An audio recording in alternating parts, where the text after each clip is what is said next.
Então, eles contribuíram muito para essa colonização, né, gente?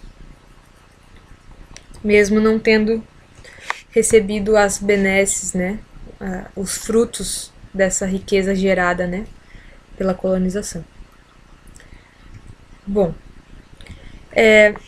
por que a gente está falando de tudo isso, fazendo essa retrospectiva histórica, né, trazendo esses elementos da história colonial do Brasil?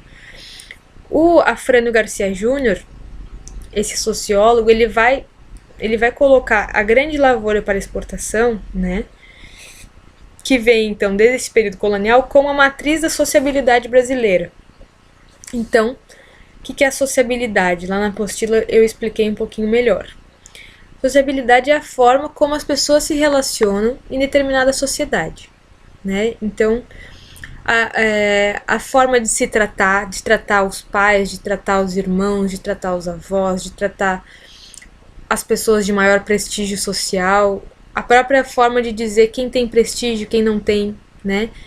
Quem é uma pessoa mais importante, quem é uma pessoa menos importante, quais são os trabalhos que são reconhecidos, tudo isso faz parte da sociabilidade. Como as pessoas se relacionam, que valores, que princípios que estão pautando essas relações, né?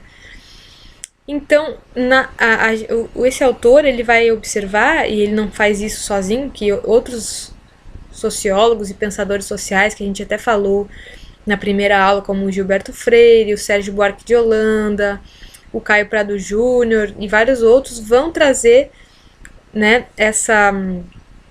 a ideia da Casa Grande Senzala, né, e a ideia dessa matriz, dessa estrutura colonial, né, como a matriz que gerou o Brasil que a gente tem hoje, né? Então, a vida social brasileira, né, é marcada pela lógica da Casa Grande Senzala, dessa divisão, né, entre brancos e negros, né, os negros serviçais, os brancos os senhores, os donos, né? Isso ainda é muito presente. A gente devagarinho está conseguindo quebrar com essa lógica, mas ainda é muito presente na forma como a gente se relaciona. As relações sociais de trabalho, políticas, né, vinculadas então a essas hierarquias e à estrutura social colonial, né, que são esses valores que foram trazidos, né, gente, de Portugal e estabelecidos aqui, né, essas hierarquias, a organização da sociedade, né, os membros do clero e os senhores de terra, né, vamos dizer, no topo, os trabalhadores livres, numa classe média, vamos dizer assim, numa posição mediana, e os escravos, né, que são a grande base, mas ao mesmo tempo são os mais desvalorizados, né, são a base dessa estrutura toda, os que trabalham para gerar essa riqueza, mas são os mais desvalorizados. Então essa lógica foi trazida da Europa para cá, né, e estabelecida aqui no Brasil de uma forma particular, né.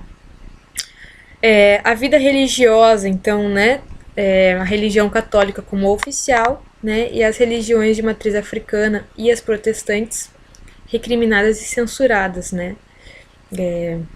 A gente vai ter até o século XX, até a década de 30, o candomblé e a umbanda eram proibidas por lei, né. As religiões protestantes, até onde eu sei, não tiveram essa proibição, mas também nunca foram bem vistas, né. Hoje em dia que estão conseguindo maior reconhecimento, e inclusive algumas inclusive se sentem no direito de recriminar e censurar pessoas de religiões de matriz africana, por exemplo, né? Mas essa é uma outra discussão, certo? Os casamentos, as relações interraciais, né, marcadas pelo racismo. O Gilberto Freire, inclusive, eu queria ver se eu conseguia. Tem o livro Casa Grande Senzala em Quadrinhos, que é bem legal.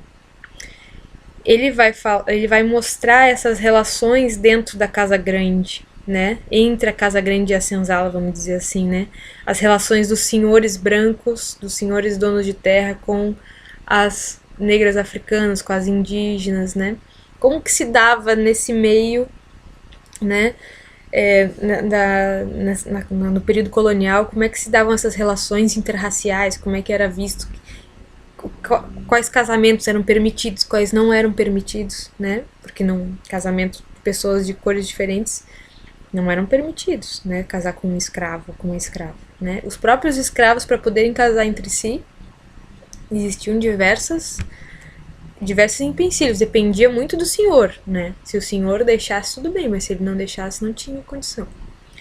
Então, tudo isso influenciou, né, a nossa formação de sociedade brasileira, vamos dizer assim, certo? E aí, então, é essa importância, né, gente? Estamos trazendo isso nessa disciplina para vocês também entenderem a forma como a atividade econômica vinculada à agricultura interfere nas relações sociais como um todo. Né? Ela não está separada, ela não é só economia, um setor da vida social é a economia. Não, ela está inserida em várias outras relações políticas, sociais, né? Culturais, vinculadas a essa estrutura, né, social, a essa vida social brasileira. Beleza? Vamos continuar. Inclusive, viu, gente? A gente faz essas aulas assim, que só eu falo, mas eu quero ver a participação de vocês, viu?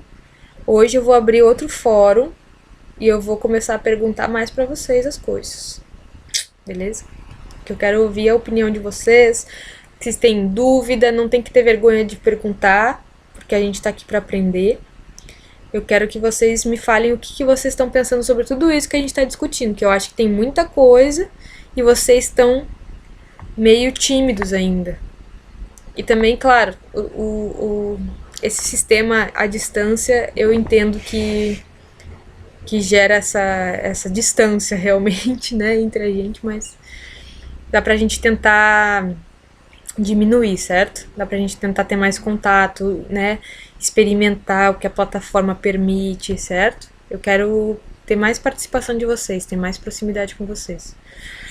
Bom, o que a gente poderia falar, né, que seria a continuidade da grande lavoura, né, na história brasileira, vamos dizer assim, na sociedade brasileira. Como é que essa estrutura que vem lá da colônia se mantém até hoje? A gente já falou um pouco sobre isso no decorrer agora da aula. Mas como é que ela se mantém? Então, a grande lavoura para exportação permaneceu, mesmo depois do fim da colonização e da abolição da escravidão, como a grande matriz econômica do país, geradora dos maiores lucros. E até hoje é assim, né? Se a gente for pegar e analisar a economia brasileira pelo PIB, pelo Produto Interno Bruto, a gente vai ver que as maiores geradoras de divisas, de lucros, né, de renda para o Brasil, de produto, vamos dizer assim, né, vem da atividade da grande lavoura para exportação. Então, hoje em dia, como a gente viu nas outras aulas, na aula anterior, além dessas... Desculpa, gente. Além dessas lavouras, né, que vem desde o período colonial, como a cana-de-açúcar, né, o café, o algodão, o cacau, já existem vários outros cultivos, né, em larga escala, como o milho, o trigo, a soja, né. Então, a gente... hoje em dia, né, essa grande lavoura para exportação ainda é, né, a grande matriz econômica brasileira. Apesar que já tem indícios de que também está sofrendo alguns percalços, né, ela mesmo tendo muito benefício, né, muito subsídio do governo, nem sempre consegue se segurar, né, acaba tem muitos gastos com agroquímicos, tem muitos gastos com maquinário, nem sempre consegue ter uma grande produtividade. Mas ainda assim é uma grande matriz econômica, certo? Bom, no período do início do século XX até 1940, 70% da população residia na área rural, e como as atividades da plantation controlavam a apropriação do espaço físico, era apenas nas margens e periferias das grandes lavouras que existiam camponeses livres. Isso a gente vai ver na aula que vem um pouco melhor, né? Porque a gente começa a pensar assim, tá, mas se o sistema era casa grande senzala, cadê os agricultores familiares, camponeses, né? Que existem já há bastante tempo. Então, desde aquela época, né, já existiam nas margens, periferias das grandes lavouras, existiam camponeses livres, né? Descendentes de portugueses que vinham para cá, os próprios portugueses que tinham pequenas propriedades, né? Não eram todos os portugueses que vinham que tinham grandes propriedades. Os próprios descendentes de indígenas, né? Escravos libertos, então africanos que fugiam ou que se libertavam, compravam sua carta de alforria, né? E começavam a desenvolver e a plantar, né? Se tornavam camponeses. Então, sempre existiu isso, né? Mas em muito menor escala.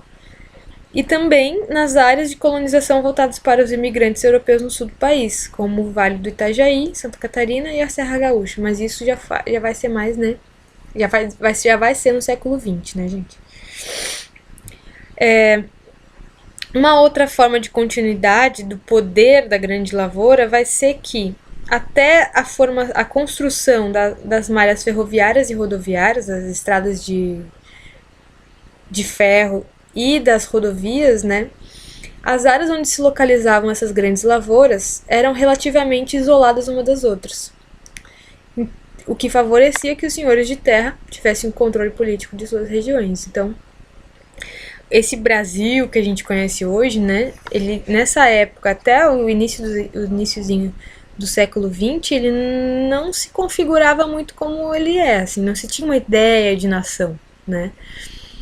Até porque a gente vai existir um governo geral desde 1548, né, que foi uma decisão da coroa, né, porque as capitanias hereditárias não estavam funcionando muito bem, não estavam tendo condição de reagir aos ataques de alguns povos indígenas, aos piratas, né, a outros colonizadores de outros países que queriam vir para o Brasil, né? Então se criou o governo geral para estabelecer, vamos dizer assim, para fortalecer, né, essa capacidade de proteção da colônia, né, de administração da colônia.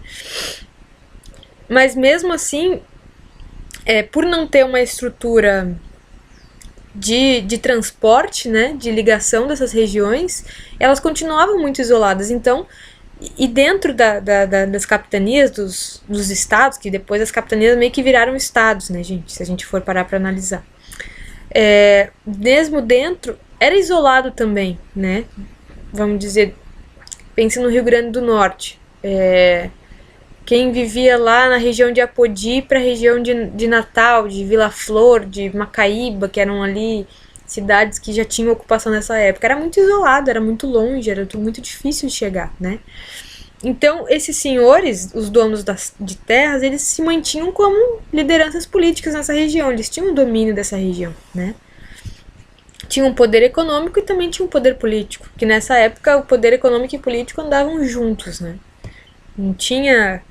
Os trabalhadores não tinham direitos políticos de votar, de decidir, de influenciar, né? Isso a gente vai conquistar só no século XX e ainda vai demorar não vai ser logo depois da proclamação da República, vai demorar um pouquinho para todo mundo, né? Daí as mulheres terem direito de votar. Bom, então a relação, né, da grande lavoura com a política vai se dar nesse plano, né, que durante todo o período colonial eles vão se manter relativamente autônomos, né, para administrar ali aquele território no entorno das grandes fazendas, né, inclusive controlando também os pequenos proprietários, né, assim, mesmo que os outros também fossem proprietários, eles tinham que se submeter de uma certa forma a esses grandes proprietários que tinham um vínculo com a coroa, né, com os governadores, enfim. É uma estrutura de poder bem estabelecida, né, que é o que vai se ver depois, que vai se continuar, vamos dizer assim, após a proclamação da República, quando se criou o sistema do coronelismo, que vocês também já devem ter estudado em história. Se não estudaram, estão estudando, estão vendo isso. que é, né, que o presidente da República, então, nomeava grandes proprietários, né, os ricos fazendeiros da região como coronéis, que eles tinham, então, tanto poder político como militar das regiões, né, eles eram nomeados, poderiam formar um pequeno exército, uma guarda, para, então, proteger aquela região, né, e para manter as coisas em ordem, vamos dizer assim, porque nesse período, né, logo depois da proclamação da República, um ano antes vai ter a abolição da escravatura, né? E aí, então, a necessidade, né, dos donos de terras de manter o seu poder, né? E aí, então, é mais ou menos a partir daí dá pra gente entender como é que aqui no Brasil se dão esses processos de mudança social, né? Se estabelece, se proclama a república, então, a princípio, um sistema de poder mais democrático, né? Que não é um rei, não é um imperador, que vai ser um presidente eleito, né, pelas pessoas, pelos cidadãos, só que nesse caso aqui os nossos governantes dessa época criaram o coronelismo. Então, os coronéis influenciavam totalmente nas eleições municipais e estaduais, né? Que daí vai ter aquela figura que vocês também devem ter visto. Vocês são meio novos, né? Pra ver essas novelinhas que tinha. Geralmente a novela das 6 mostrava um pouco dessa história. Tinha aquela cabocla, tinha Sinhá, como é que é? Sinhazinha, uma que tinha sinhazinhas assim. Não vou me lembrar o nome agora. Mas que mostravam isso, né? Do voto a cabresto, né? Do curral eleitoral. Que era o quê? Os proprietários, eles levavam as pessoas para votar e se elas não votassem, elas eram obrigadas a votar em quem o coronel queria, né? Senão estavam com uma arma apontada na cabeça. Só quem votava nessa época eram homens, né, gente? No início da República, as mulheres não votavam. E os homens não eram todos, eram aqueles que eram proprietários de alguma terra na região. Então, os coronéis, essa figura dos coronéis, né, vai ser muito presente e vai de certa forma, manter, né, garantir a continuidade do poder dos donos de terra nessa época da República. Então, se a princípio a gente pensaria que depois da República se mudaria o sistema social, a organização social e política, a gente está enganado, que isso não foi feito, né? Vai ser muito aos poucos que isso vai sendo quebrado, certo? Bom, desde o final do século XIX, se criaram também, esse aqui é outro aspecto, né, da influência da grande lavoura na política, que vão ser a criação de institutos públicos voltados para sustentar os preços das lavouras. Então, o café foi o primeiro deles, foi o Instituto Brasileiro do Café. Vocês devem ter tido na aula aquele fato da grande produção do café, que precisou queimar café para os preços não abaixarem no mercado internacional, né? Então se criou esse instituto que fazia, vamos dizer assim, o controle dos preços do café. Cada produtor dizia qual o preço que estava cobrando e eles estabeleciam um preço comum para ninguém sair prejudicado. E depois eles criaram o Instituto do Açúcar e do Álcool, né, que também era uma forma de assegurar que, por exemplo, os produtores do Nordeste não iam sair prejudicados na venda, porque se diziam que os produtores do Nordeste tinham mais custos de produção, precisavam investir mais dinheiro para produzir do que os produtores do Sudeste, por exemplo, que nessa época, que já é começo do século XX, 1910, 20, 30, por aí, o Sudeste ali em São Paulo, né, principalmente São Paulo, já produzia cana-de-açúcar. Então, eles criaram esse instituto de forma a regular os preços, né, das lavouras, certo, gente? Não prejudicar, né, esses senhores. Então,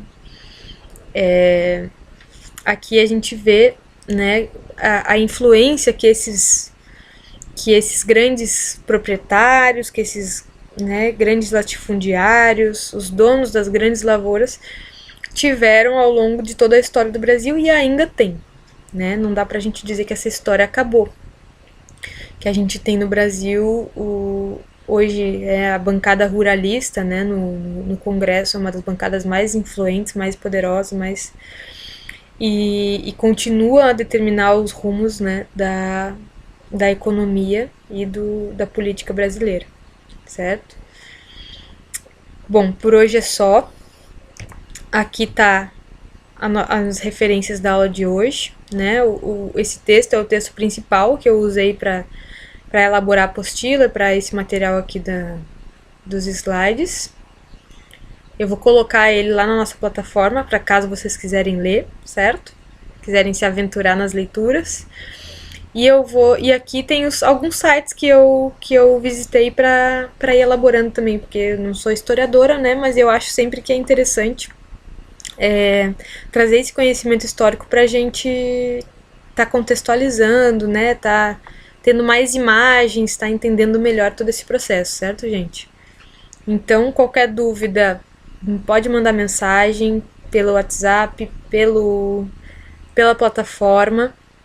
E depois eu vou botar algumas perguntinhas ali no fórum para vocês responderem, tá?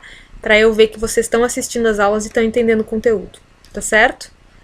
Obrigada pela atenção de vocês e uma boa noite.